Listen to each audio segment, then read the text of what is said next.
Lepo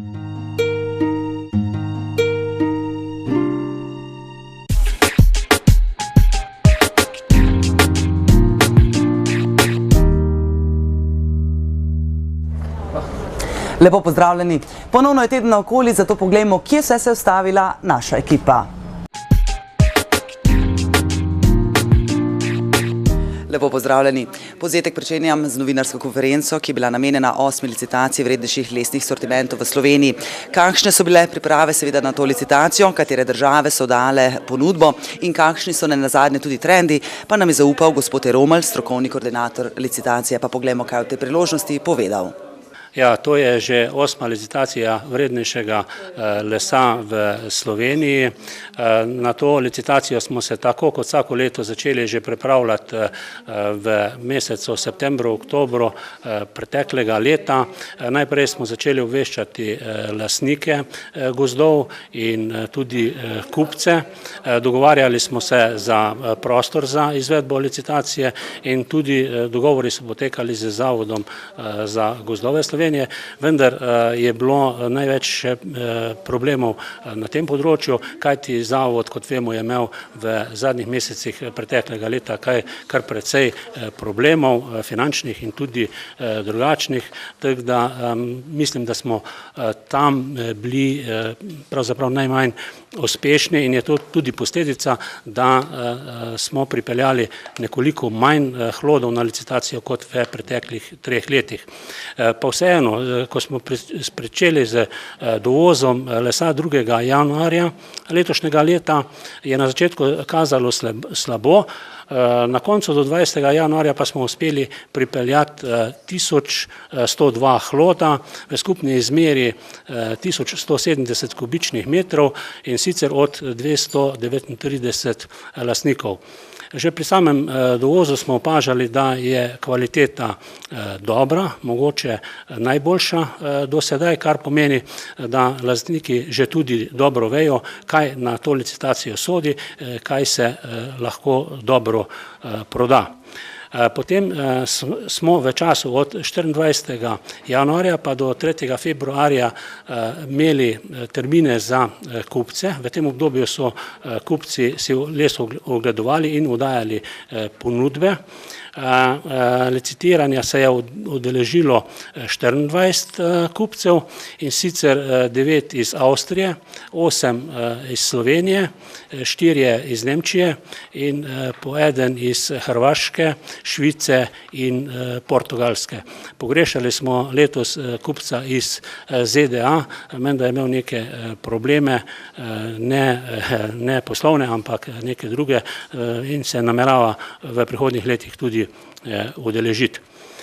Pri odpiranju ponudb smo bili kar zadovoljni, saj smo dosegli kar solidne cene, ne rekordne, bile so pa kar precej visoke in sicer smo najdražji hlod javorja uspeli prodati za 8.853 evrov po kubiku.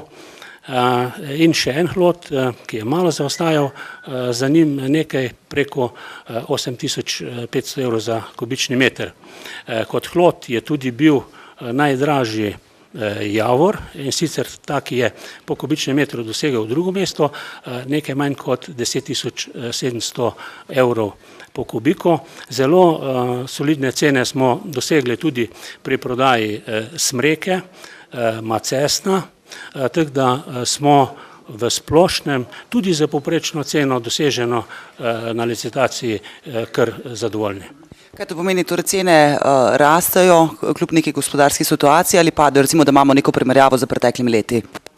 Ja, cene nekaterih drevesnih vrst, nekaterih sortimentov rastejo, nekatere pa tudi padejo. To je nekako modni trend pri lesovih, kjer so trenutno bolj v modi. Recimo na tej licitaciji smo opazili, da je nekoliko upadla cena javorja, zrasla pa je recimo cena smreke in pa macesna. Medtem ko javor, ta vrhunski javor pa nekje konstantno drži to ceno skozi vsa leta.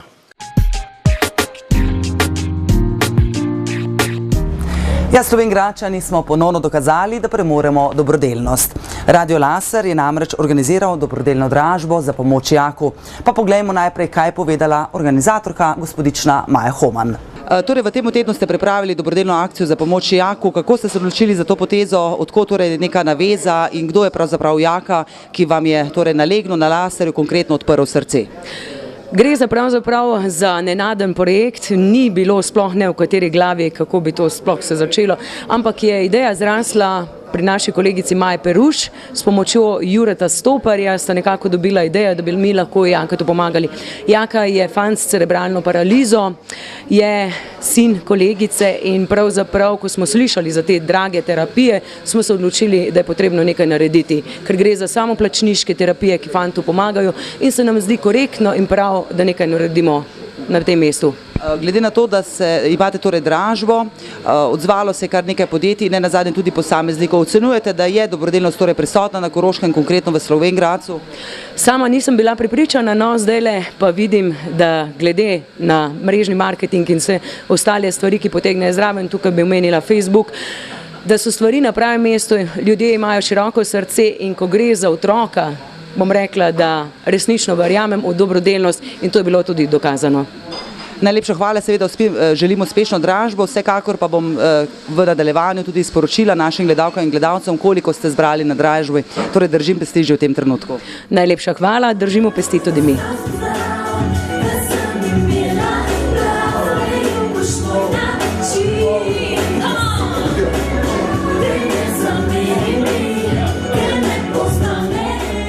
Torej, čez nekaj trenutkov se bo pričela dražba za Jakovo terapijo, torej gre za vašega sina, pa me seveda zanima, kako je prišlo sploh do te dražbe, kdo je bil tisti pobudnik in seveda kakšni so vaši občutki tik pred dražbo. Pobudnik je bila, v bistvu ideja čisto je prišla od Maje Perušove. V bistvu je pač študirala, da so to ogromni stroški.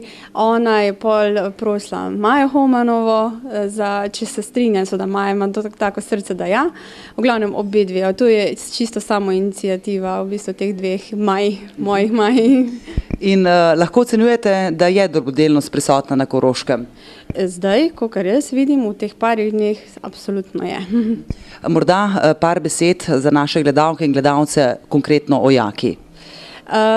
Jaka, tako čisto na kratko, v bistvu rojen je prezgodaj, z dobrimi 30 tedni, se pravi še 7 mesecev ne. Imel je hude dihalno stisko in hipoksijo po porodu, se pravi zaplete med in po porodu.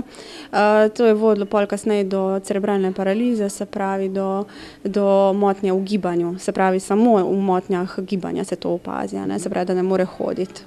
In te terapije, na katere ste pričeli obiskovati pred 2 letoma, so koristne, so učinkovite?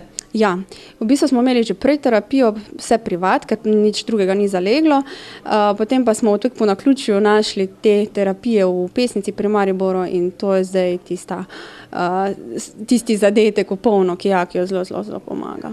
Kako pa recimo ocenjujete dejstvo, da so pravzaprav določene terapije samoplačniške?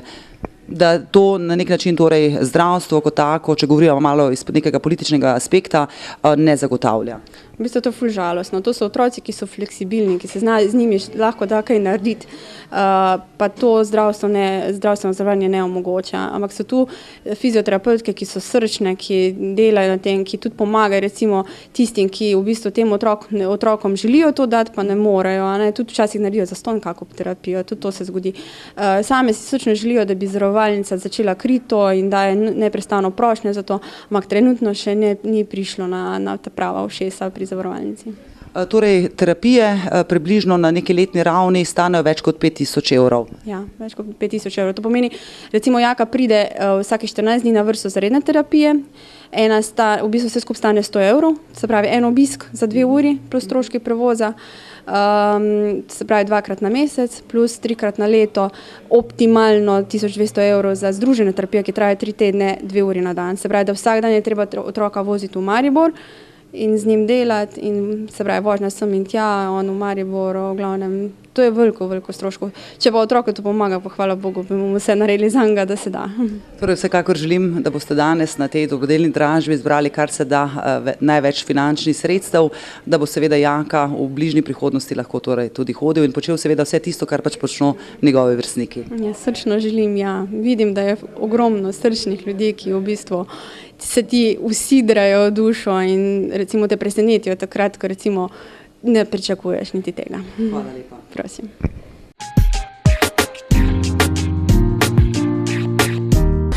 Morda še to, tudi Sixpack Čukur se je temu dogodku odzval dobrodelno. No, v tem trenutku oziroma v sledečem pa se že selimo v Koroški pokrajinski muzej. Sobota zjutraj, deževna sobota pravzaprav, a vendarle je pestro v Koroškem pokrajinskem muzeju. Že čez nekaj trenutkov se bodo pričele arheološke delavnice, tokrat prvič, no z menoj pa vodja arheoloških delavnic, gospodična Anja Mihelič. Torej, zakaj pravzaprav gre, kakšne arheološke delavnice in seveda komu nenazadnje so namenjene? V bistvu te arheološke delavnice, sicer na seznamu, jih imamo tam okrog 11, so namenjene v bistvu otrokom, torej osnovne šole, torej od 1. pa do 3. triade. Pripravljajo se v bistvu tudi delavnice še za srednje šole. Zdaj v bistvu današnja delavnica se imenuje tudi Obkolimo kralja in ta je dejansko tudi najbolj primerna za prvo triado, prvo triado, torej otrokom starim od 5 pa mogoče tja do 7-8 let. Delavnice pa ne potekajo pač na tak način, da v bistvu nekako predstavimo, mogoče sploh kaj bomo delali, potem tudi mogoče nekaj o sami zgodovini, torej današnja tematika je Obkolimo kralja, to je v bistvu ena rimska igra, ki se imenuje La Tranculi, tako da v bistvu otroci na tej predstavitvi tudi spoznajo, ne samo v preteklost, kako so se otroci igrali v starem Rimu, kakšne igrače so v bistvu poznali in v bistvu izdelamo tudi eno tako v bistvu pripomoček za igranje. Malo za pokušino, kakšni so torej tiste igrače, s katerimi so se otroci igrali v rimskih časih? Ja, te so bile v bistvu zelo preproste, imeli so jih zelo malo in večino teh igrač so v bistvu otroci tudi sami naredili. Torej, za razliko od danes, so se v bistvu otroci zelo veliko družili še sami med sabo in zelo veliko so se igrali tudi od zunaj. Danes pa mislim, da je v bistvu tehnika tudi naredila svoje, da nekako zgublja se ta čar igranja tudi. In zato smo se v bistvu tudi odločili, da naj bi v bistvu ta delavnica prinesla tudi tako lepo sporočilo. Nenazadnje tako za otroke kot tudi za starše. Za vse tiste, ki so spregledali torej informacijo o današnjem dogodku, kdaj je torej sledeča arheološka delavnica in nenazadnje morda plan, kaj boste počeli? Ja, sledeča arheološka delavnica se bo odvijala naslednji torek, to mislim, da je 24. februar o 9:30, torej v prostorih Koroškega pokrajinskega muzeja. Plani za naprej so pa sledeče. Jaz upam, da jih bo še čim več. Zdaj verjetno se bojo odvijale kar v soboto ali pa v petkih. Vse boste pa obveščeni, torej tudi po radiju, po internetu, po Facebooku, tako da jaz upam, da se boste tudi udeležili. No, povzetek pa zaključujem iz Zlate na Koroškem, ki jo je seveda obiskala Zlata Tina Maze. V tem trenutku le še srečno.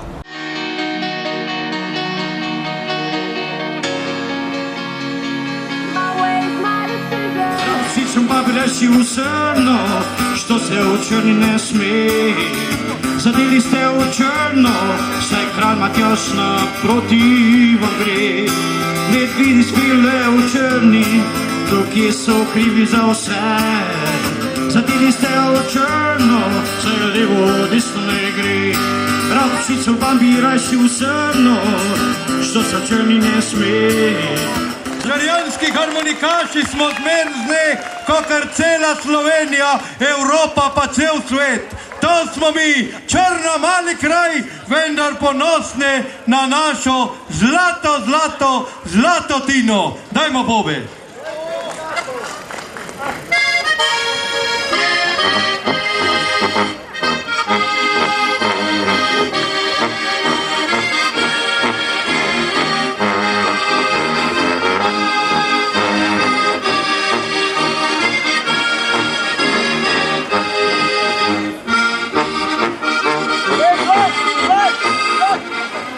Maze. Every single day is a battle I know that I'm meant to face.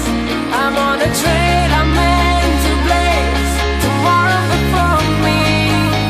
Tukaj je Tina Maze! Gremo vsi. Tina Maze!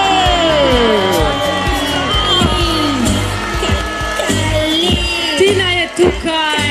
Gremo roke. In vse je res. Niso bile le sanje.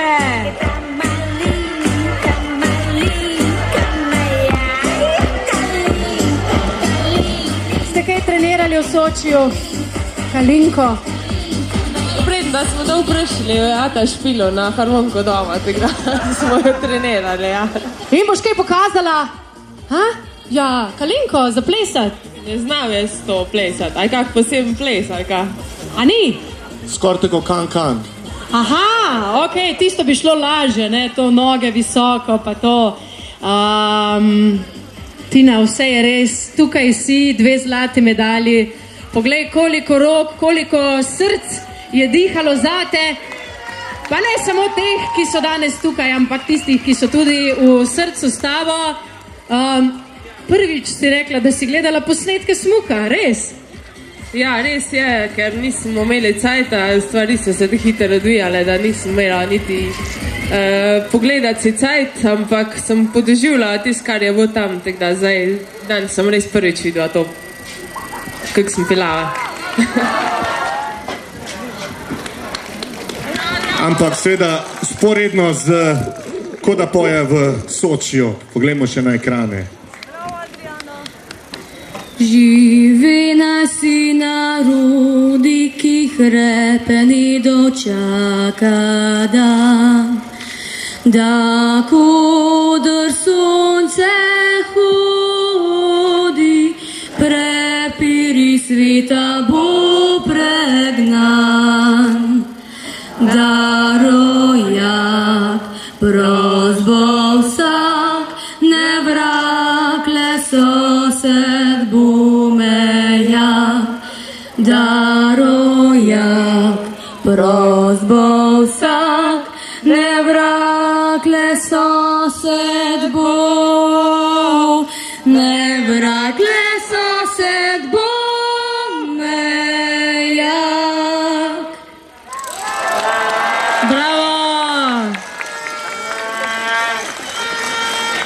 Težko peti na prvi stopnički, ko se človek spominja vsega živega, kar mu takrat pride skozi glavo ob zlati olimpijski medalji. Ni težko peti, predvsem, ker nimaš mikrofona, da bi te slišali drugi, tako da nimam nobene treme, ampak himna je res lepa, lepo, da smo jo vsi odpeli.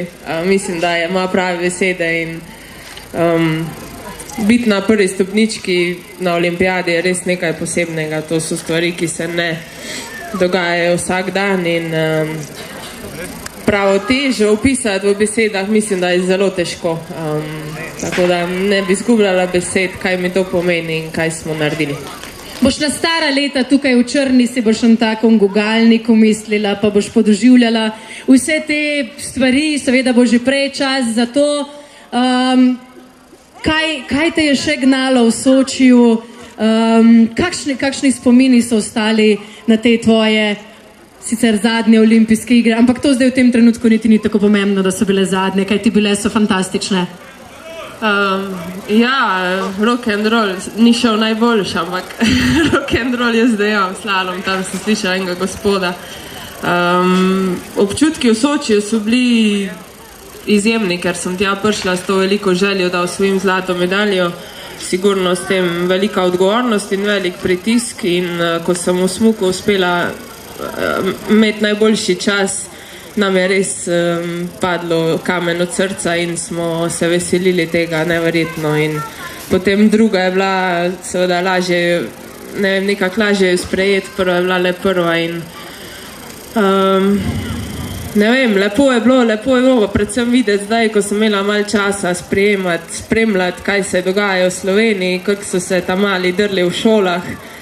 Mislim, to je bilo res, vsaka vam čast.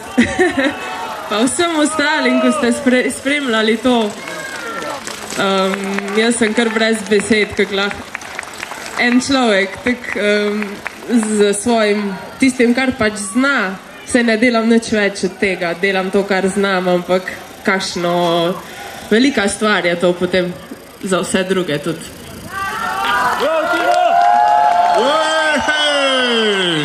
Si tudi ti tako v mladih letih, kot so tele tvoji, ki te bodo nadomestili, sedrla v šoli takole ali pa kje naskrivaj poslušala kakšne tekme? Točno isto, točno identično. Tudi se spomnim, kako smo imeli klopce, ko smo gledali Mitjo in Katjušo. Tako da, mislim, da če to doživijo zdaj, da si bojo vsi želeli enkrat, tudi oni, mogoče, ko bojo odrasli, tega narediti. In isto sem bila jaz, majhna tu na sprejemu za Katjušo in za Mitja, ko sta prišla z medaljami svetovnih prvenstev v Črno in sem jih gledala ko bogova in to sem si želela tudi jaz, tako da upam, da eden izmed vas tu, magari čez 10 let, bo doživljal isto kot zdaj jaz. Ste slišali, otroci? Bravo! Čestitke še enkrat, Tina. Uživaj tukaj z nami, uživaj tukaj med svojimi navijači, sprejemaj čestitke, uživaj današnji dan, preden nam spet pobegneš v Švico in seveda odlično nadaljuješ, kar je že bilo začeto in dokončaš to in da se čez slab mesec dni spet srečamo tukaj s kakšno vazo, pa ne tako za rože. Vse je še odprto. Zdaj sem dobila malo kril na olimpijadi in bom poskušala leteti, kolikor se bo dalo hitro. Vi pa upam, da še navijate naprej. Dajmo vsi za Tino!